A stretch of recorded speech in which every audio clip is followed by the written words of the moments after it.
This podcast is brought to you by the Heldridge Hotel, New Brunswick's only 4-star hotel and a preferred hotel of Rutgers football fans. The Heldridge helps you make the most of your game day weekend, providing premium accommodations in the cultural heart of downtown New Brunswick. Restaurants, bars, theaters, parks, museums, and more are only steps away. Whether you're traveling alone or with a large group, book your stay at the Heldridge and make the most of your game day weekend. Visit theheldridge.com today. It started with the biggest pipe bomb the FBI had ever seen. There is a bomb in Centennial Park. You have 30 minutes. It ended in a dumpster after the largest manhunt in American history. My knees knocked so hard that I was about to answer them. That's how nervous I was. Eric Rudolph and the rise of anger. Domestic terrorism has been metastasizing across the country for a long time now. True story, true crime, true consequences for us all. American Shrapnel, from award-winning journalists Becca Andrews and John Archibald, two-time winner of the Pulitzer Prize. Now available wherever you get your podcasts. From NJ.com and the Star Ledger, welcome to the Rutgers Rant, your one-stop podcast for the Scarlet Knights, with your hosts Steve Politi and Rutgers insiders Brian Fonseca and Pat Lenny. Let's start chopping. All right, everybody, welcome back to the Rant. Got a big show. Iowa week. We got to preview that game. We're going to talk about Basketball Media Day. We have a lot of thoughts. We were there for a couple hours. Saw the Scarlet Knights hoops team. A lot of mystery about this team. Saw it live. We've got opinions. And then not only are we going to make our picks, Brian, but we're going to have our first guest picker. This is exciting. Like, I know what it's like now. If you're hosting like a late night show, the booking guests, like people have, that's a career for people. It's hard. It's not easy. It's not a career I want to be in because we've had luck so far. I am not looking forward to our first rejection because I know it's going to sting. Right. Well, they're going to be soft rejections. It's going to be like, I'm going to be out of town that year. It's going to be one of those. That's what we're going to get. So our first guest ever was Gia German from soccer fame. We talked to her after she literally slugged another girl in the face. We thought that would be a good interview, and it was. She was great. Because we're not very creative people, we're going from Gia to Gio. Gio Rescigno, quarterback, Scarlet Knights, during some tough times offensively. I think he's going to have an interesting perspective on this current team. And also, as a guy from, Minnesota, they're playing Iowa, playing Minnesota. He's familiar with the heartland. He's from Michigan, but yes, Michigan. Close enough. All the same. It's all out Same there. thing. I don't know. He did have, maybe this is why you're confused because I put this in your brain a couple days ago. His best game of his career was against Minnesota. And I'm curious to ask him about that because that was my first road game as a beat writer. Actually, that's not true. My first road game as a beat writer was Washington. It was my second road game as a beat writer, and I thought Rutgers was going to be a competitive team under Chris Ash after watching that game, and I was just a little bit off. Right. I'm glad you told me that because I was going to ask him if he knew who Mary Tyler Moore was. But now that wouldn't make any sense at all because she is, of course, a famous Twin Cities legend of comedy and sitcom fame. But he's from Michigan, so that would be awkward. I'm glad you told me. I'm glad you brought that up as well because I sent this photo to you guys during the week. My girlfriend and I are watching the Ken Jennings run for Jeopardy because we live very exciting lives. And one of the questions, the answer was the astronaut John Glenn. I almost fell over my chair. I couldn't believe that everywhere I go, I can't escape this man, this titan of a man that I had no idea about until you and I went to Did you get it right? No, I wasn't even close. I don't even know what the question was. I just girlfriend get it right? No, she doesn't know who John Glenn is either. That's why we love each other. We'll ask Gio Rescigno if he knows who John Glenn is. That'd be even funnier. All right. We're going to have him later in the show. Can't wait to catch up with him. Let's talk Iowa because this is a big game and we've got to preview it. Friday Night Lights. It's funny. We've talked so much about the Iowa defense versus the Rutgers offense. I think we wrote about it this morning. We've got to see this Rutgers offense prove it against a real defense before we can say, hey, they're back. But I want to flip it on you for a minute because I think it's interesting. And reading now about this Iowa team a little bit more,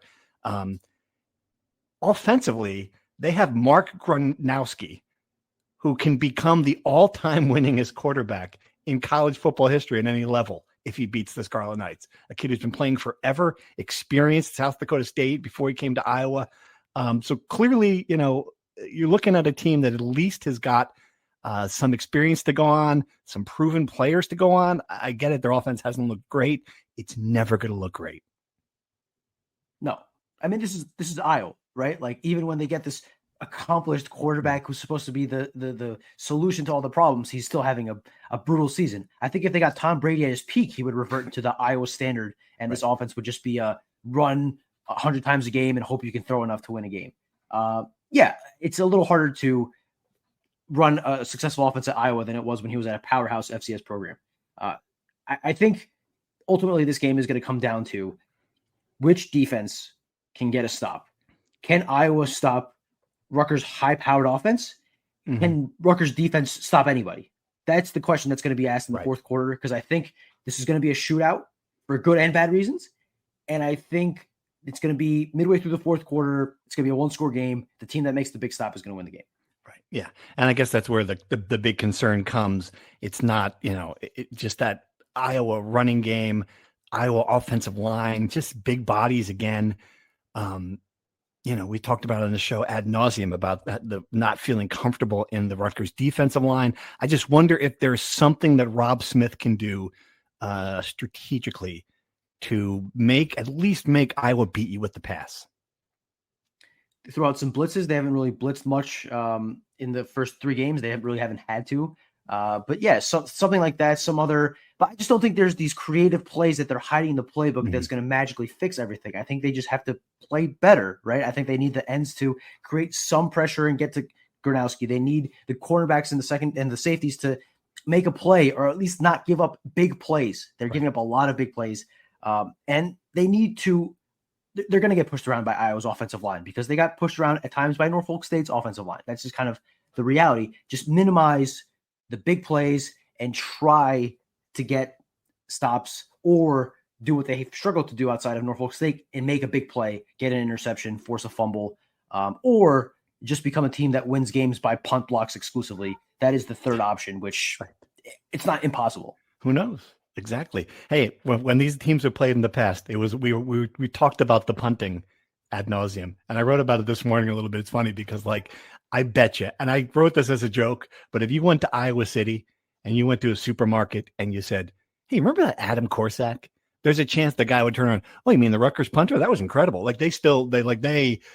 They still talk about punting in Iowa and what Adam Korsak did out there when Rutgers went out there, 10 punts, a 47 average. He pinned them at the 1, 3, and 5. But that's all Rutgers could do back then. And we broke down the numbers, and it is pretty jarring what the Rutgers offense has done in 4 games against this defense. I mean, passing about 50%, 4 interceptions, 1 interception return for a touchdown, 2 touchdowns, 600 yards, 6 different quarterbacks, none of them Gio Rescigno. It's just been a struggle. And I get it. Everyone struggles against them. Looking at, and one of the quarterbacks who struggled against them, Ethan Kaliakmanis, and 2 starts for Minnesota. Lost to them the first time 12-10, went back and beat them the next time 13-10. They're more. When you think of Rutgers, when you think of Minnesota, Iowa, you can't even imagine 2 scores that would be more fitting for that than 13-10, 12-10. So at least he is familiar with the challenge. He says he likes challenges. Do you think he'll be up to the challenge? I think so, right? I think this is going to be the game where they prove whether or not they're a legitimate offense, right? The numbers are great. 7 straight games with 30-plus points is nothing to scoff at. It's one thing to do it against the teams they've done it against. It's another thing to do it to Iowa, which is the gold standard of elite defense in the Big Ten. Yeah. Obviously, the last few years when they played Iowa and struggled offensively, at least half of that was because Rutgers was horrific offensively. Right now, if they struggle offensively, I think it's going to be because Iowa is that elite. I think it depends, obviously. If Ian Strong plays, that's a big factor here. I don't think it's make or break. I think it would significantly help Rutgers if he's able to play. Gun to my head, I think he does play. I would be surprised if he didn't. And if he doesn't play, I think it's a bad sign. Yeah. Right. You would agree that if he doesn't play, it's a bad sign because they're going to do everything they possibly can to make him play, to let him play. Absolutely. And it doesn't strike me as an injury that, he's out. I think if he's trying to go in practice, I think he's going to try to go in the game. That's how I feel too. Absolutely. I do say that the short week doesn't help though. Like not having that extra practice. I do wonder if he doesn't practice, will they, they're usually a policy. If you don't practice, you don't play.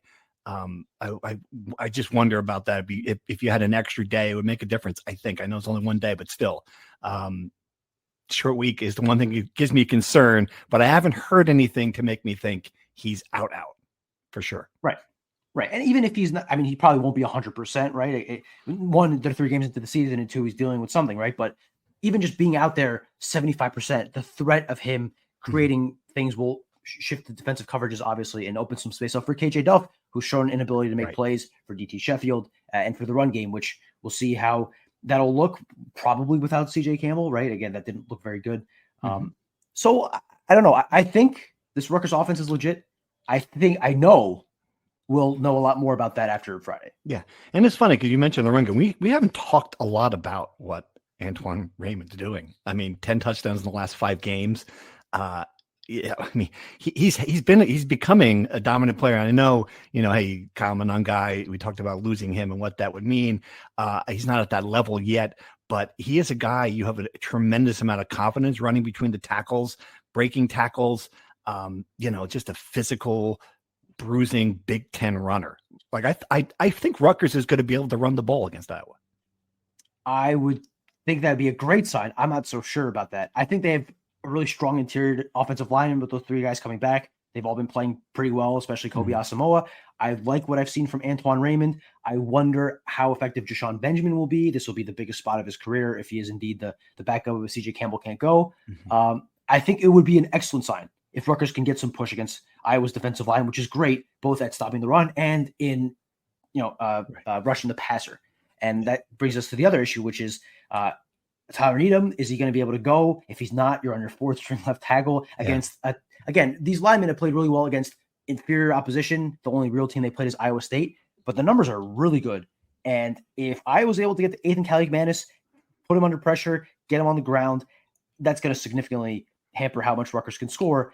And I think the only way Rutgers can win this game is if they score a lot, right? They're not going to win a rock fight. They're going to have to score a lot, and that'll be a big issue if Kaliakmanis is constantly under pressure. Do you think that's why we were seeing a lot of the short passing game against Norfolk State? Like, is that the mystery here? Trying to get the running backs involved, trying to get the tight ends involved, trying to do things that would take pressure off Ethan, if he is pressured by Iowa. Like, I mean, there are things that this offense has not had to do. I mean, it's been throwing the ball downfield, basically 10 yards of pass. There are ways you can counter a good pass rush. You would think that, again, Kirk Shiraka he knows what he's got. Like, I wonder if we're going to see a different, maybe a more conservative, maybe a different offense here. Yeah, and you'd like to, again, the mythical wrinkles that this offense is supposedly going to bring out during an Iowa game. It is throwing to tight ends, who I think Kenny Fletcher has shown an ability to be able to create some things offensively. Colin Weber is to be seen. I think it hurts a lot not to have CJ Campbell because he is your best pass-catching, in-space running back. I mean, Jashawn Benjamin can fill in that role. I'm not sure how much of a pass catcher Antoine Raymond is. I see him closer to Kyle Monangai than a CJ Campbell. But yes, to your global point, this is not a game where Ian Strong and KJ Duff are going to run 10-yard outs and get it free every time. Like, this is a game where you have to earn every yard. And yeah, if they're selling out and rushing a ton of guys and Kaliakmanis has to make quick decisions, I would think that the running back could be a pressure valve. This is in the big picture. You can't really, I guess you can't overstate it, but I think this is a very big game for this program at this point. Not just the opportunity to go 4-0, home game, generate interest, and you're going on the road. We've talked about, like, the opportunity to go 5-0. Again, Minnesota is a toss-up game too before you go to Washington, which is a better opponent, but not Oregon, like not the teams that are coming later. Just opportunity to generate some buzz here with a win here. I think it's really important. Might be the most important game on the schedule. Going to be a good crowd by all accounts. I think it's going to be a packed house. I think that's going to help. And I also think there's just a perception thing. When you beat an Iowa, when you beat a program like this, you put yourself on a level with that next tier. Like, Rutgers has climbed out of the bottom tier, and now you're beating the teams in this middle tier. Like, Iowa's been there forever, and not just middle, like upper middle class. Like, toward the top of the Big Ten, not toward the bottom middle. I mean, it's just another program. Like you had the opportunity last year against Wisconsin, you didn't do it. Just as another shot to have that kind of, not a signature win. I think that's too strong a word, but certainly one of the better Big Ten wins in Greg Schiano's time. No doubt. And I think it would be more of a signature win than I think we got a little over our skis last year with Washington, but this is a name brand Big Ten team, a team that you've come close against a couple times, and you're knocking off another team on the list. Last year, they beat Washington and Minnesota for the first time. Those are nice wins, right? Minnesota is not Iowa. Iowa has been to Big Ten championship games in the past decade. Iowa has won 8 games practically every year since Rutgers has been in the Big Ten. Iowa is a tier below the Ohio State and Penn States and Michigans of the world. So when you have them a chance to play them on a Friday night, you're undefeated. You're a 3-point dog, which is essentially a toss-up, right? Like, it's right there for the taking. At some point, you have to win these games. They called it a prove-it period for a reason. Like, you look like a better team. You look like you're taking steps as a program. At some point, the results have to come. So I think this is a game where it's almost more valuable to beat Iowa at home than it would be to beat a Washington or a Minnesota away. This is a kind of game where you have to prove you're at a point in a program where you could win a game like this. Because at some point, you have to, or else people are going to say Rutgers will never take that step. You have to take that step now. And to your point, being 4-0, so valuable. So much more valuable than being 5-1 if you lose this game and win at Minnesota. It just brings so much more excitement and attention, and will pay dividends down the road. Absolutely. All right. We'll come back and make our picks with Gio. Can't wait to see what he has to pick. Can't wait. We have a guest picker from Rutgers and he picks Iowa. That'd be something. I don't think he's going to do that, but it'd be fun. Hey, he can pick whoever he wants. Better pick than Lanny. All right. Let's talk basketball. Look, we had the team in front of us, right? And we watched a practice, a spirited practice, got a sense of it. I think we watched we talking about 2 hours of basketball. They spent, an hour, 48 minutes on rebounding. I'm exaggerating, but it was funny. We had to laugh a little bit. Talk to Steve Peichel. I don't know. Do you have any big takeaways from what you saw and what you heard? It was very limited for what we saw, right? One practice is already a small sample size. They didn't play a ton of 5-on-5. So it's hard to take any big picture takeaways. I guess the feeling I left was what I entered there with a certain perception of how I think the team and the season will go. And I left roughly with that same perception, right? There's some different thoughts. I think Dylan Grant will be the best player on this team. I was impressed with how much better he looks. I think Zerno will still have a chance of being the second or third. I wouldn't be shocked if he is the leading scorer. But other than that, it's hard to take anything major out. I certainly didn't see Dylan Harper or Ace Bailey out there. I think that's very clear. No, yeah, and there were a couple of things. I do sense a little bit of a chip on the shoulder thing. One thing, I think it's going to be a likable team. Like I talked to a bunch of guys. They're all very engaging. Like Darren Buchanan, a legitimately great interview. You can tell he enjoys talking to people on the camera.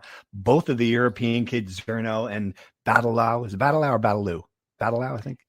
Someone asked him how to pronounce it. He said it right in front of me, and I still don't know. Still don't know. Okay, we'll work on that. I mean, I can't be the one who pronounces all the names correctly on this podcast. Come on, help me out here. I did know this. He had the little arc. What's that called? The little arc over all 3 A's. He leads the Big Tens in that, whatever that's called.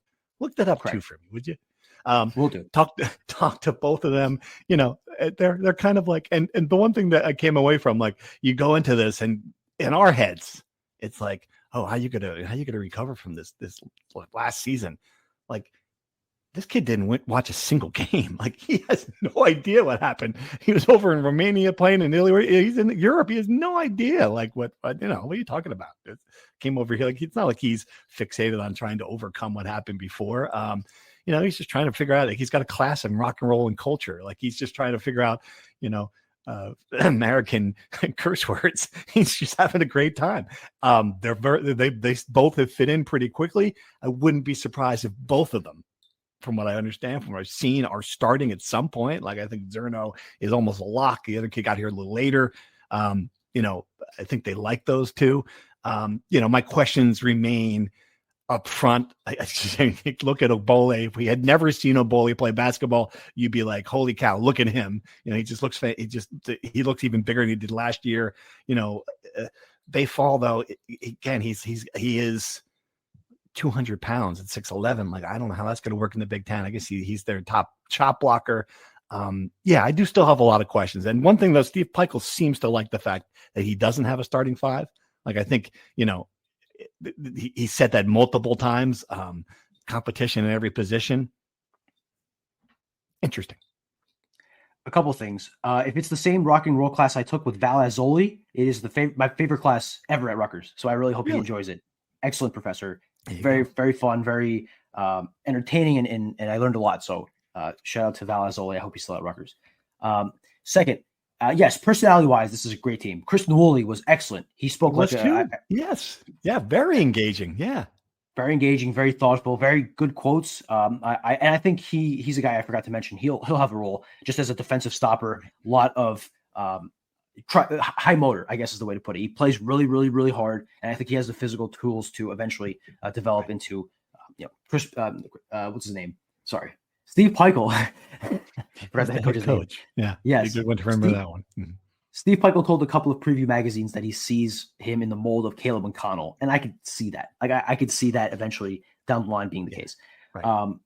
I don't know. I think Steve Pikiell is putting on a brave face, and I believe that he does enjoy coaching his team, certainly more than last year, being able to do so in the shadows as compared to, the circus that it was last year. Mm-hmm. I just don't quite, and I agree with you that there's this chip on the shoulder. We'll prove all these critics wrong. I think there's some sense that they were hit a little too hard even for last year, which obviously I don't agree with, but I think there's some sensibility about the way the last year was perceived. And I think they want to overcome that and show that this program still has life.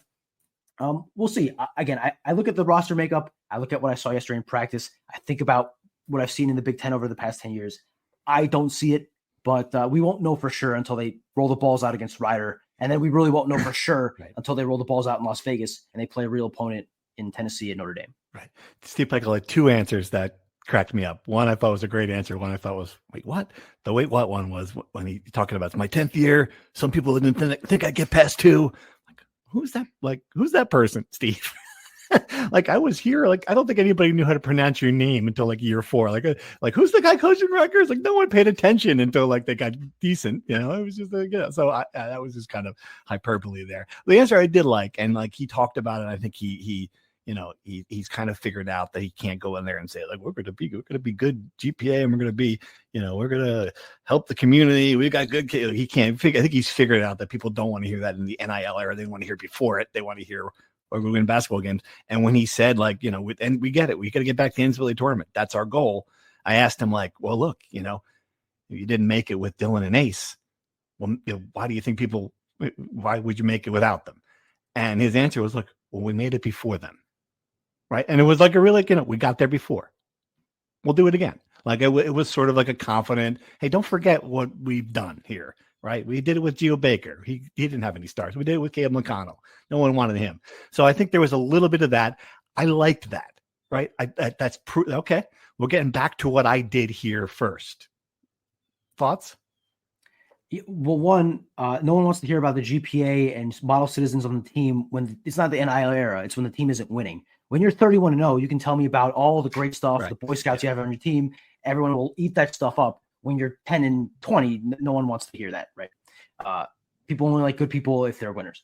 You could be a bad person and win basketball games. People will still like you. Right. Second, yes, I agree. I think this is the only proven formula they've done. I guess the question is, can they do it in an era where, you ask Steve Pikiell about the general manager job and he's saying we should have done that 3 years ago. Well, if they're 3 years behind, are you going to be able to keep all these guys for 3 to 4 years the way that the Gio Bakers and the Miles Johnsons and the Caleb McConnells? That's an important part of this entire equation. Mm-hmm. I don't hate it. I did like when you asked him about Kelly's message. He said there's no message. The messages get to the NCAA tournament. I think that's the way these things should be looked at, right?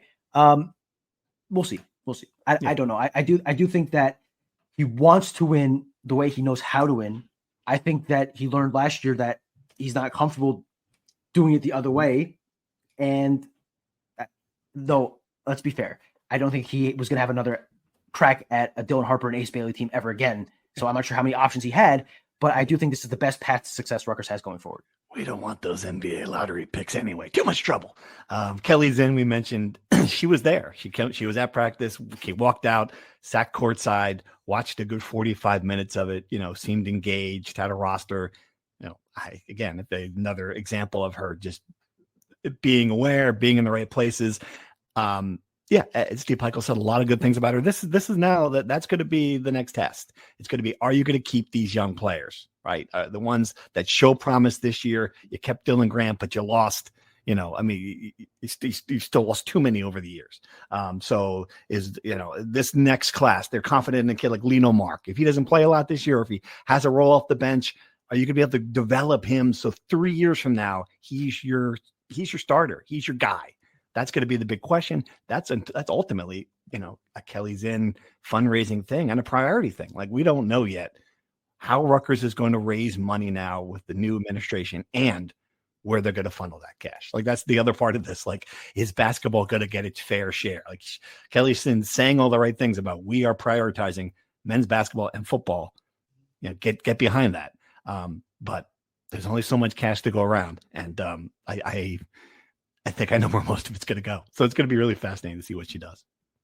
Yeah, look, Kelly Zinn, I don't know what her thinking is. I don't know what the plans are. I know this. She was at an athletic department where football was king. She worked in the SEC. She knows where the bread is buttered, where the money is made. She knows where most of the money in a functioning athletic department goes, right? Mm-hmm. You can have all those national championships you want in baseball, in gymnastics, in tiddlywinks. It doesn't matter unless you're good at football. That's where the money comes from. So I think as they build up the money, or if they build up the money, then the distribution could be more global. But I think until you have football at a stable place where it's consistently winning, or at least taking steps forward, you can't really be half in football, half in basketball, in or out. You got to go all in on football, I think. And I think that based on her experience, that's the direction Kelly would want to go. Okay. Before we move to Gio, there's another Gio we could get. Wouldn't that be funny if our third guest was Gio? I forgot all about that. We could just only do Gios and Gias. Is that their fourth one after that? You get Gio we Baker. Find one. Define one. Just keep going. Like, that'd be some fan base and somebody just do that.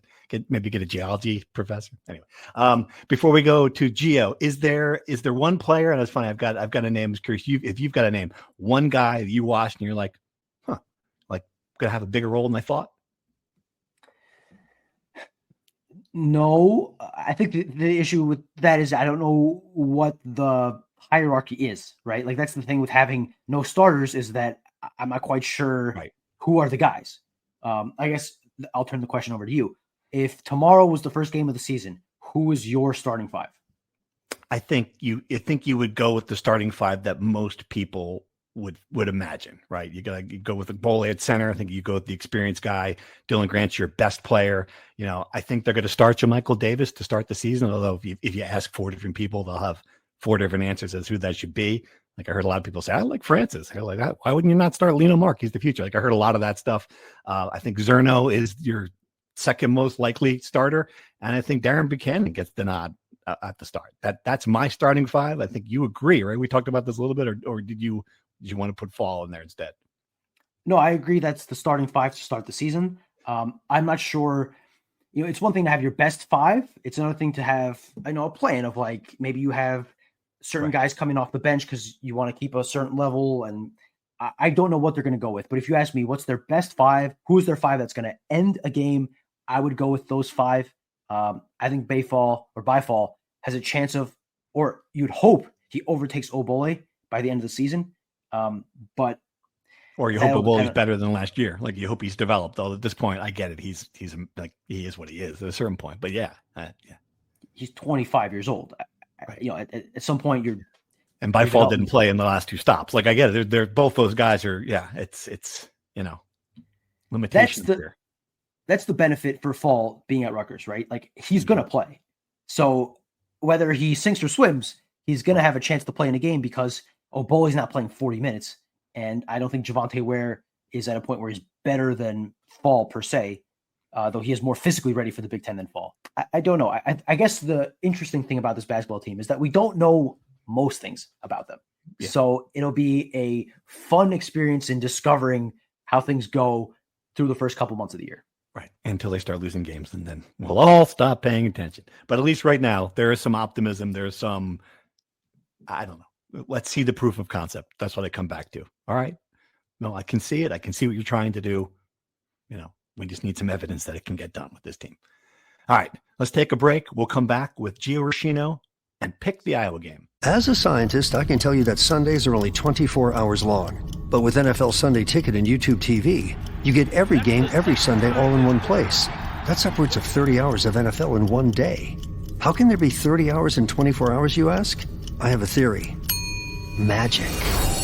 New users get NFL Sunday Ticket for 8 payments of $34.50 per month. Sign up at NFLSundayTicket.com. Local and national games on YouTube TV. NFL Sunday Ticket for out-of-market games excludes digital-only games and commercial use. Terms and embargoes apply. Availability varies. All right, we are back with Gio Rescigno. Gio, thanks for joining us. We really appreciate it, man. It's good to see you.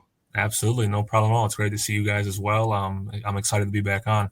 Yeah, still sporting the beard.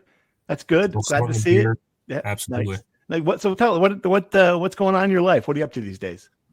A lot's going on actually. I'm getting married on Saturday, so that's a big. Yeah, I'm actually back in Jersey now. Getting married on Saturday, which is crazy. Getting married to my fiance that I met at Rutgers in 2015. So pretty exciting time right now with that going on. But currently I live in Birmingham, Alabama. Actually, I'm a sales representative for Riddell Sports. So I'm stayed in the industry. I sell football helmets. I mean, pretty no brainer for me to kind of stick in that same, industry that I obviously know so much about. I wore Riddell my whole playing career. So it's kind of an easy transition there. So I'm down there. I've been down there since early 2022. I played ball overseas for a couple years after RU.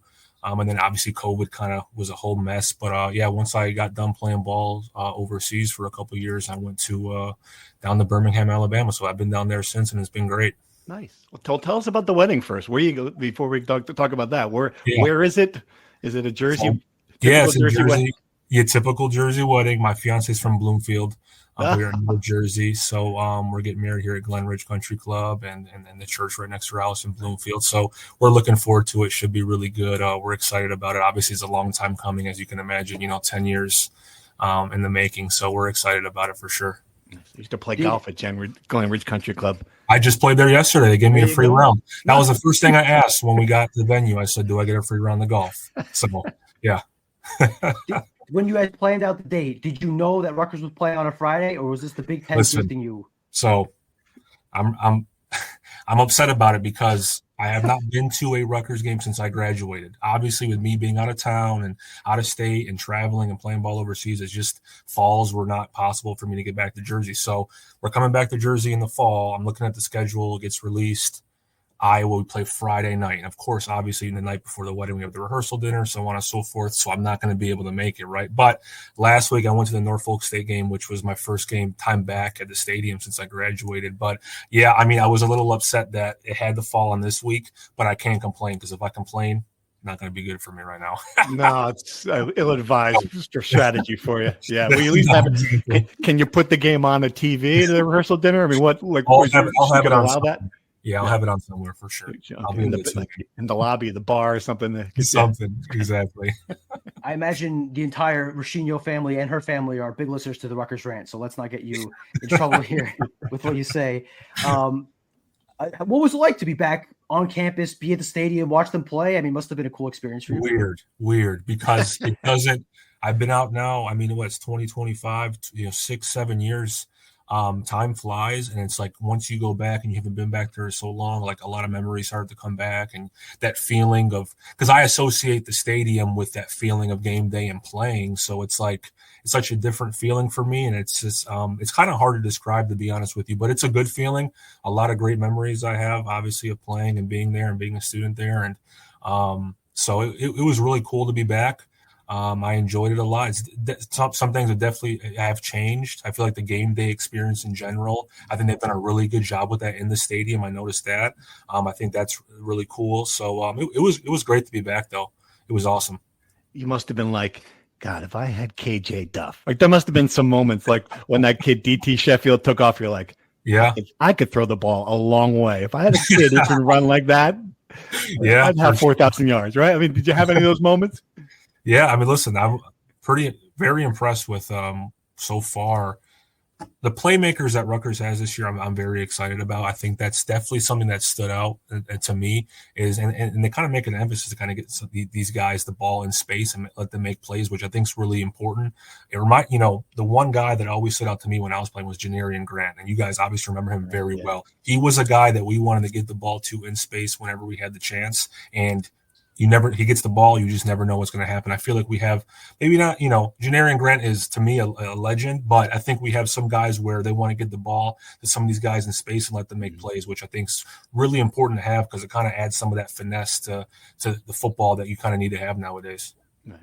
So are you following the team like really closely? Are you watching every Saturday? Are you a nervous fan? Just what's the experience like being? Yeah, I watch pretty regularly every Saturday. I mean, I'm not going to say that I get into the whole, who's transferred in, who's on the roster now, but I keep up with it just like as probably a normal fan does. I know I watch every game. I'm on Twitter looking at what you guys are saying, after games and leading up to games. So that stuff really hasn't changed for me. I still get very excited about watching Rutgers play.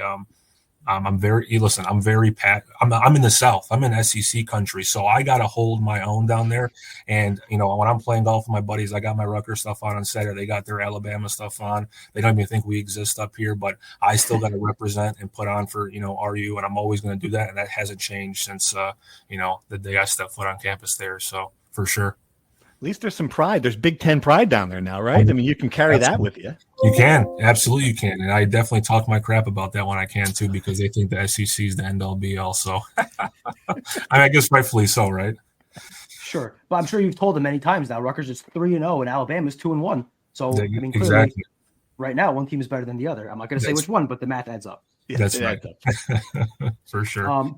Before we pick the Iowa game this weekend, I'm curious about some things about yourself because you brought up one interesting thing about playing overseas. Yep. What is life like as a professional football player in Italy? It's a unique experience. I think for me, I went into it with the mindset of I'm going to go over there to have an experience, to have fun, to play football, and it's going to be. I'm not saying football was secondary, but I wanted to be able to play football but not have the stress of like, hey, am I trying to go back to the NFL or have a chance here or get film and maybe go to the, CFL? That wasn't my intention or goals. My goals were to go over there, have a great experience, play football, get to travel the country and the world a little bit more. Obviously, COVID kind of, made that a little bit harder because of the restrictions, especially in Europe at the time. But in general, I mean, it was such an amazing experience. I met some amazing people over there. I had a great time. If I could do it all over again, I absolutely would. And I encourage anyone that's in a similar spot to me where you're not really sure what you're going to do after football and it happens so fast where it ends and you're like, man, now what's next? And I felt like it was a really, a good opportunity for me to maybe continue to play football for a little bit longer and see where that takes me. And it happened to work out really well for me. Obviously, I went there in 2020, man. So it was right. I got there 2 weeks before COVID started, before we even knew what COVID was. Oh, man. And then I was in Milan, and then Milan was like ground zero for COVID. Like after China, it was Milan. Yeah. And I was there. I got stuck there for like 6 weeks. So 2020 was kind of shot, but I decided to go back in 2021, give it another chance. And I ended up playing in Italy for 4 or 5 months, and I went to Germany for the last part of their season there, which was great. They really take football serious over there. They're very serious about it. They have a really good following of fans as well in certain areas of Europe, which I think is really exciting in terms of the growth of the game. That's why you're going to see some more games. I mean, you do already see from the NFL bringing games to Germany, to Brazil, and I think they're going to continue to do that because they really do have a big following of football over there. And whenever I tell people I played football in Europe, the first thing they ask me is, do you mean soccer? I go, no, I mean American football. So they get kind of, like, oh, really? There's American football over there. There is, and they take it serious. But, man, it was just an awesome experience. It really was. Now, if your name was Ed Smith and not Giovanni Rescigno, were you a popular guy because of your background? As one plays on to another. Tell me you were. Right. Yeah. Absolutely. Well, so the deal in Europe is if you're dual citizen, that's a big deal over there. So I have my Italian passport. So that's a big deal because you're only allowed a certain amount of Americans on the field at the same time. But if you have a dual citizen, you can have more. So that's a big deal. And then plus, obviously with my Italian background, my dad's from Italy, right? That kind of already was a big deal. My family's from Napoli. I was in Milan, so the North versus South was the guys really gave me crap for that, but I gave crap right back to them. So we had a really good relationship with all the guys. But yeah, it was awesome. Did you feel like Furio? Who he hates the I don't know if you watched The Sopranos, but did you feel like Furio? I watched it like 20 times, man. Clearly, he's watched The Sopranos based on the reaction. Well, I didn't want to be stereotype, Well, no, that's not a stereotype to me. That's actually a compliment. When Paulie and Tony are in Napoli and The Sopranos there, and when they come back and Tony and they're looking out the window, and when they're in Jersey and they get back and they're looking out the window and they're like, wow, like that's how it feels when you come back, after you're in Italy and you're in, Lake Como and you're in these beautiful spots. So yeah, for sure. Oh, I just vacationed there this summer and I was like, why did grandfather Albert move? Like, what did he get on the boat for? He just stayed there. We were in Tuscany. Why? Come on. Come back here and have a bowl of cereal after having all the pasta I had there. You gain weight in Italy? Would you come back? Like, what was the? No, I didn't gain any weight, but I did eat a lot. And, if you've ever been to Italy, which I know you just told me you have, the food quality is much different there. So you can overeat, but then again, you're walking around a lot. And for whatever reason, you just don't gain weight like you do here when you eat all carbs and fat all day. And you know who told me that? Another good Italian person. Greg Schiano told me that. Did he? And I didn't believe it, but he was right. He was right. Yes. It's great. Yeah, that's exactly right. It's not the same in Portugal. The food there is a lot heavier in Italy for some reason. So I can't really relate to you guys. You mentioned soccer. You mentioned Napoli. What's it like being a Napoli fan these days? 2 championships in 3 years, man. Man, listen, I'm a big Titans fan, and I'm going to get back to Napoli in a second. I just want to, because I really want to express my love and passion for soccer, and especially Napoli, because I literally feel like it's I die every Saturday when I watch Napoli play because it's my passion and I love it so much. So I'm a big Titans fan, but and I've been like that since I was a little kid. But Napoli for me, because watching soccer in America growing up was not as easy as it is nowadays. When Ronaldo came to Serie A, it made it really easy for Americans to watch Italian soccer. So I haven't missed a game since 2017 or 2016. I watch every single game.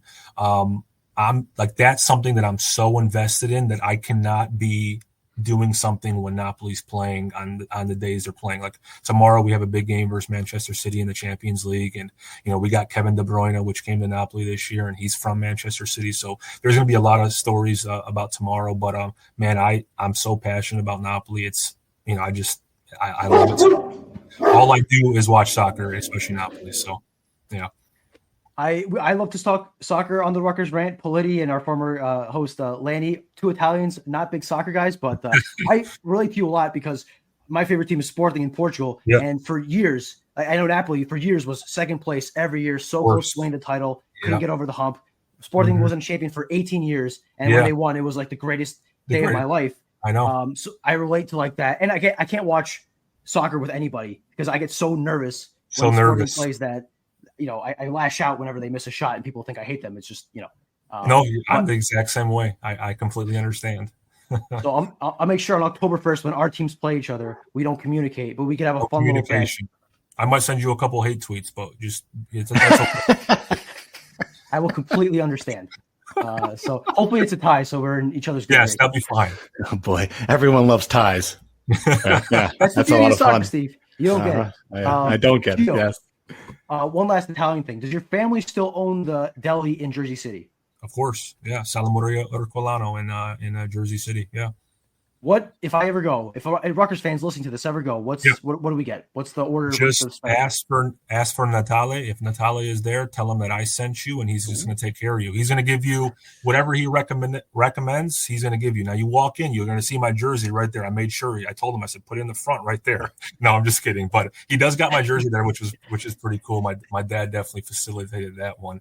But yeah, he still got the deli there. I love that place. Every time I have a chance to go, I'm there. I do. I got my Jersey style. When I come to Jersey, man, bagels. I have to get, my bagels. I have to go to the deli over there. I got my stops, man. I definitely come to my, make sure I get my, my food when I come here.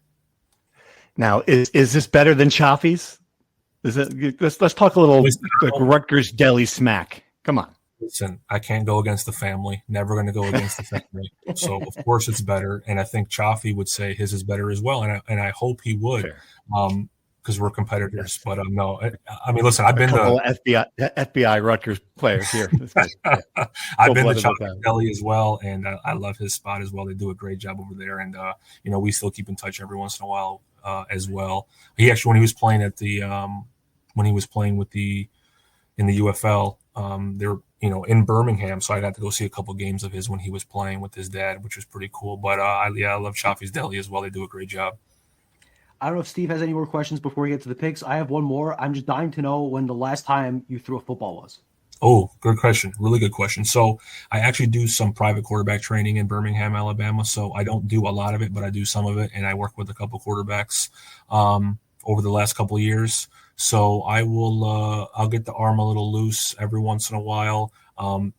They might doubt that I can still throw, so I'll get a couple throws in.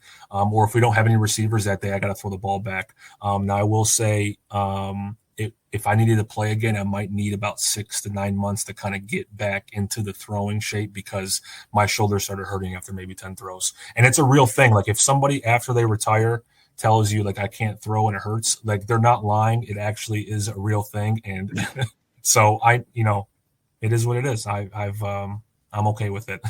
You might just be getting old, Gio. I think that might be an issue too. Hey, listen, I just turned 30. Don't do that to me. I just turned 30. I'm feeling old. So, I turned 30. I go back to Rutgers campus. It's been 7 years. I'm really starting to feel old, man. I turned 30 next year, so you're making me really nervous. Yes, for sure. Hey, the way college football is going, 30 is not going to be old very long. I know. Isn't there not a 30-year-old playing for Arkansas or someone like that? I can't even imagine playing college football right now. I can't even imagine. Well, I'm sure your bank account could imagine playing college football. Well, that's true as well. I know. I missed out. I was too, too soon. Too soon. Who was too soon? I'm gonna give a shout out to someone that was too soon. Hayden Redding. Hayden Redding would have made a lot of money in the NIL era. Oh my gosh, he would have made a lot of money. He missed out. A transfer from LSU would have made a lot of money. He missed out. I tell him that too. Yeah, I'm sure you would. We'd like to have Hayden on the show as well. We need trying to book him. If he's not answering, you let me know. I'm going to get him the answer right away. No. We need to get Hayden on the show for sure. I talked to him a couple weeks ago. He's the best. I love Hayden. I like this, Gio. You'll be our enforcer. If someone doesn't answer our calls, you're showing up their door, knocking on it. Yes. Listen, I answer right away. That's one thing. I'm going to answer right away. So you need me. I got you. I'll take care of it. All right. Now we need your pick. Now this is good because we're someone eventually we're gonna have someone here as a guest when they're playing Oregon, and we're gonna see some allegiances, right? Like when Penn State comes in and they're a 20-point underdog. You get to pick them though. So yeah. Who are you going with? Are you going with your Scarlet Knights? So Iowa, I was interested about their quarterback coming into this year because, listen, Iowa's notorious for defense and they're notorious for their special teams, especially their punt team, right? They don't score a lot of points. They don't, they're not a pass-heavy offense. So I was curious to see if that was going to change this year because I know they had some hype around their quarterback, Grodowski. But it really, I watched the Iowa State game and it kind of looked like the same old Iowa, and not in a bad way, but in the way of they weren't really moving the ball well. I think they had 80 yards passing that game. So I think going into the Rutgers game here, where Rutgers has been at the last 3 weeks, I know we haven't played, a Big Ten team yet, and we haven't played really that big game yet. But, what I saw from Rutgers was we did put up a good amount of points. Last week we put up 60 points. So I'm really optimistic about the fact that I think that we can put up some points this week where I think if our defense shows up and steps up and puts some pressure on the quarterback, that we might be able to hold Iowa to a similar game like they played against Iowa State. And I think if that's the case, I think that's where Rutgers kind of wants to be at. We kind of have that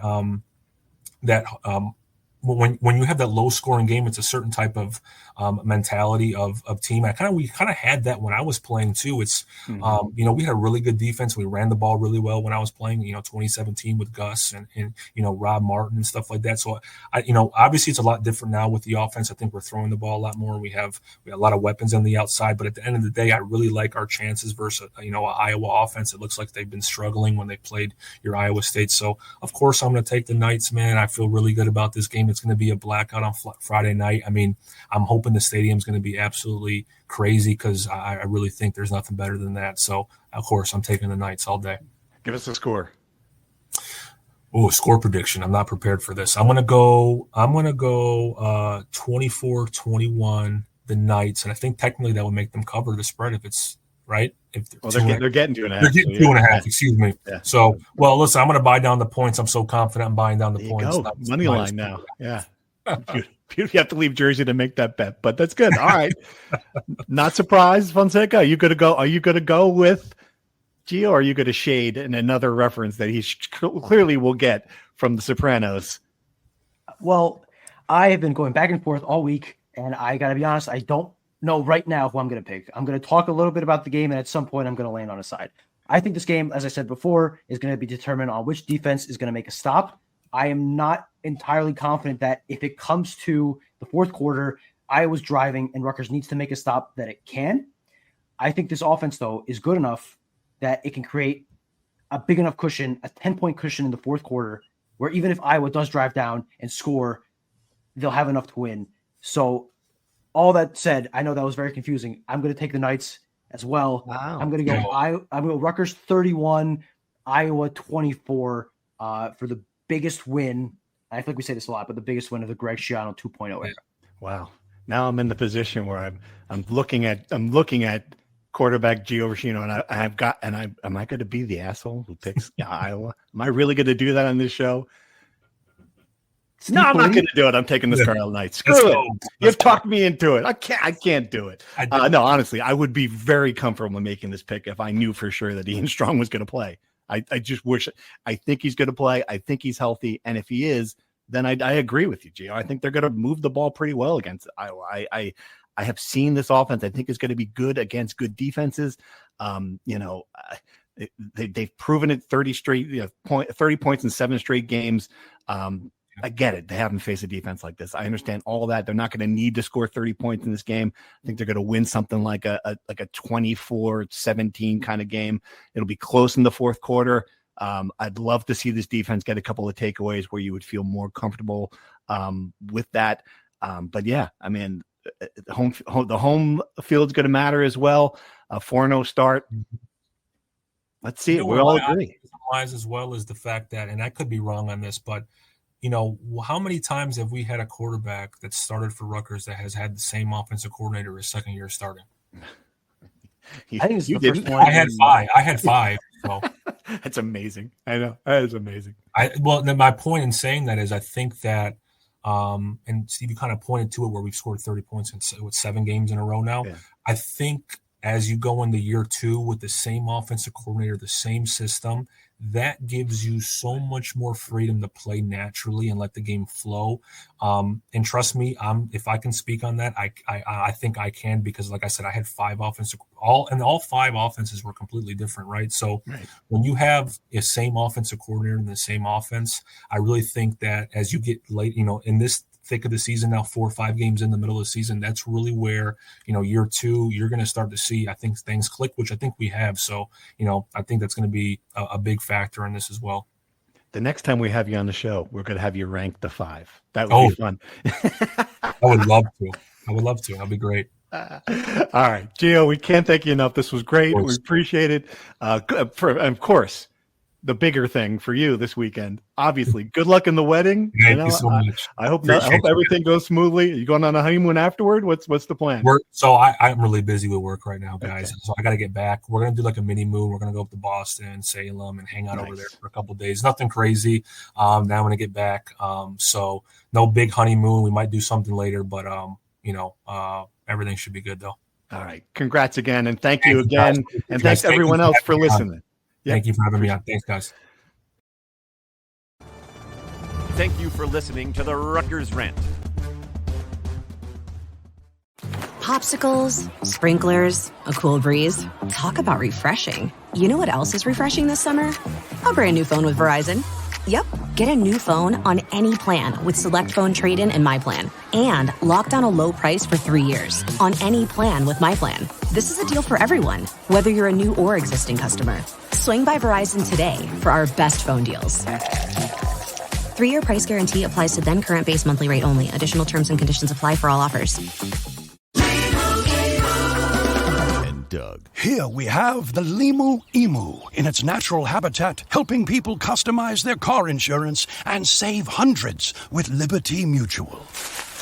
Fascinating. It's accompanied by his natural ally, Doug. Limu? Is that guy with the binoculars watching us? Cut the camera. They see us. Only pay for what you need at libertymutual.com. Liberty, liberty, liberty, liberty. Savings vary. Underwritten by Liberty Mutual Insurance Company and affiliates. Excludes Massachusetts.